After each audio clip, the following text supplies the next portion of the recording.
সেখানে উপস্থিত হয়েছি। আসলে আল-ইন্তেজার আসাদু মিনাল মাউত একটা কথা আছে, অপেক্ষা এটা মৌতুল কষ্ট। আমরা পরে আসি, কলেজে বক্তব্য দিয়ে চলে যাই, কিন্তু অনেকে আছেন অনেক সময় থেকে অপেক্ষা করে, যে অপেক্ষাটা অত্যন্ত কঠিন। আপনাদের জন্য আজকের এই সমাবেশের পক্ষ থেকে, ইসলামী ব্যাংকের পক্ষ থেকে আপনাদের এখানে আপনারা ধৈর্য ধারণ করে বসে আছেন, আপনাদেরকে এই জন্য আমি এই ব্যাংক, ইসলামী ব্যাংক থেকে আজকের আমন্ত্রিত অতিথি যিনারা আপনাদের পক্ষ থেকে আপনাদেরকে স্বাগত জানাচ্ছি এবং আপনাদের জন্য দোয়া জানাচ্ছি। আর রাসূলুল্লাহ সাল্লাল্লাহু আলাইহি ওয়াসাল্লাম লিরবা জুমান আইসারুহা আইয়াজা রাজুলু মাউনি ফি বাইতিল্লাহ আও কামা ক্বালা আলাইহি সাল্লাতু ওয়াসসালাম। রাসূল আকরাম সাল্লাল্লাহু আলাইহি ওয়াসাল্লাম থেকে হাদিস বর্ণিত আছে যে সুদ এমন একটা গুনাহ, সুদ এমন একটা গুনাহ, বাইতুল্লাহর মধ্যে, বাইতুল্লাহ মানে আল্লাহর ঘর, মসজিদের মধ্যে মায়ের সাথে জেনা করলে যে গুনাহ, ওই সমপরিমাণ গুনাহ যে ব্যক্তি সুদের সাথে সম্পৃক্ত হবে, সুদ দিবে, সুদ খাবে এবং সুদের সাথে সম্পৃক্ত হবে। এই কোরআন এবং হাদিস রিসার্চের পরে বাংলাদেশ, আমাদের কিছু যে সমস্ত মীর কাসেম আলী সাহেব আজকে দুনিয়াতে নাই, আপনারা ওনার বিশ্ব অনেকে জানেন না, আমরা জানি। ওনার নেতৃত্বে আরো বাংলাদেশের যে সমস্ত মেধাগুলো আজকে দুনিয়া থেকে চলে গেছেন, ওনাদের নেতৃত্বে হেদায়া, ওদের হেদায়া আমি কিছুদিন পড়াইছি, ওনাদের কাছে আবার পড়ছি। মুসলিম শরীফের মধ্যে স্পষ্ট যে মানুষের লেনদেন কি হবে, মুআমালাত এবং মুআশারাত কি জিনিস, এইটাই কে ইবাদতের শামিল। আমি শুধুমাত্র যে নামাজ পড়লাম এটাকে আপনি ইবাদত মনে করেন, এটা তো অবশ্যই ইবাদত। আমাদের ইসলামের ভাষার উপদের মধ্যে এটা একটা ঠিক আছে, কিন্তু মুআমালাত এবং মুআশারাত যাতে ঠিক থাকবে না। ইমাম মুহাম্মদ রাহমাতুল্লাহ আলাইহি মুআমালাত এবং মুআশারাতের উপরে যে কিতাবগুলো লিখছেন, লেনদেন, পরিষ্কার পরিচ্ছন্নতা, সুদ মুক্ত সমাজ ব্যবস্থা গঠনের জন্য ইসলামী ব্যাংক আপনাদেরকে যে উপহার দিয়েছে, আজকে আপনাদের পাশে এখানে এসে দাঁড়িয়েছে। আপনারা এক সময় বলছেন সৈনী ইউনিয়নে ইসলামী ব্যাংকিং ব্যবস্থা নাই, আপনাদের হাতের নাগালে এখন ইসলামী ব্যাংকিং ব্যবস্থা আছে।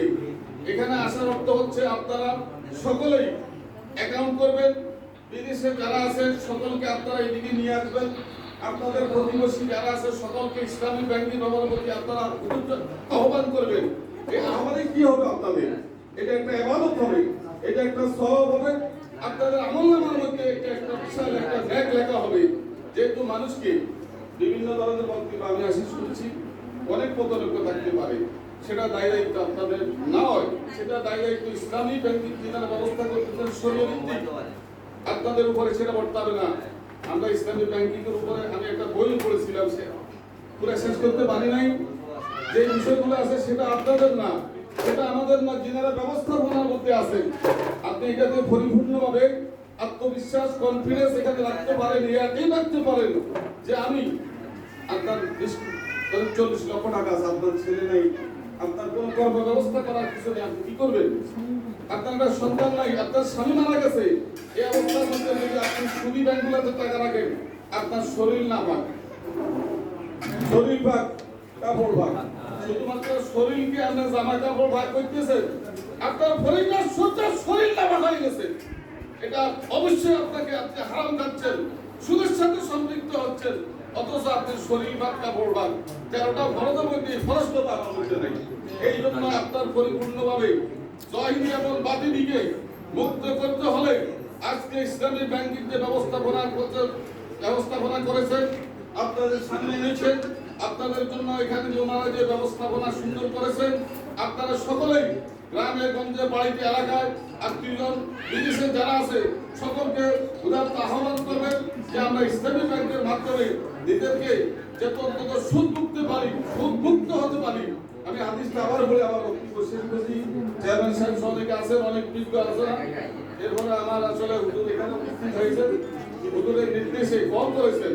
হুজুর যদি বলে এখন যেটা আমাদের আমি আতিউল্লাহ ওয়া আতিউর রাসূলুল আমরে মাইতে যেতে হবে, এটা হলো আমাদের প্রশাসন, এটা হলো আমাদের চেইন অফ কমান্ড, এটা হলো আতিউল্লাহ আতিউর রাসূল। সেই ইউনিয়নে ওনার মধ্যে একজন শুধু নয়, আমি মনে করি বেগমগঞ্জের মধ্যে যদি কোনো শিক্ষক হওয়ার কথা, ওনার হাতের কলম এবং লেখা এখনো যদি সাইন ইউনিয়নে কাউকে ইংলিশে বক্তব্য দিতে হয় তাহলে সুইসাইড গ্রহণযোগ্য কেউ হবে না। ওনার নির্দেশে আসছি, আমাদের স্যার কিছুক্ষণ আগে সেখানে উপস্থিত হয়েছেন, স্যাররা বারবার সেখানে আমাদেরকে ইনভাইট করেছেন, মূল্যায়ন করলে মূল্যায়ন পাওয়া যায়। উপস্থিত হয়েছি, আমার বক্তব্য আমি হাদিস শেষ করেই আমি আমার বক্তব্য এখানে শেষ করছি। আপনাদের প্রতি শেষ আহ্বান থাকবে, আপনারা সকলে ইসলামী ব্যাংকের জন্য চেষ্টা করবেন। অন্তত পক্ষে আমি সহ আপনারা যারা আছেন সকলে কি এই ব্যবস্থাপনা ইসলামী ব্যাংকের প্রতি আমাদের যে দাওয়াতটুকু আপনারাকে পৌঁছাইয়া দিতে সকলে রাজি আছেন কিনা? ইনশাআল্লাহ। আলহামদুলিল্লাহ। قال رسول الله صلى الله عليه وسلم للربا جرما أن يسر وأن يرضي الرجل مع عمه بيت الله।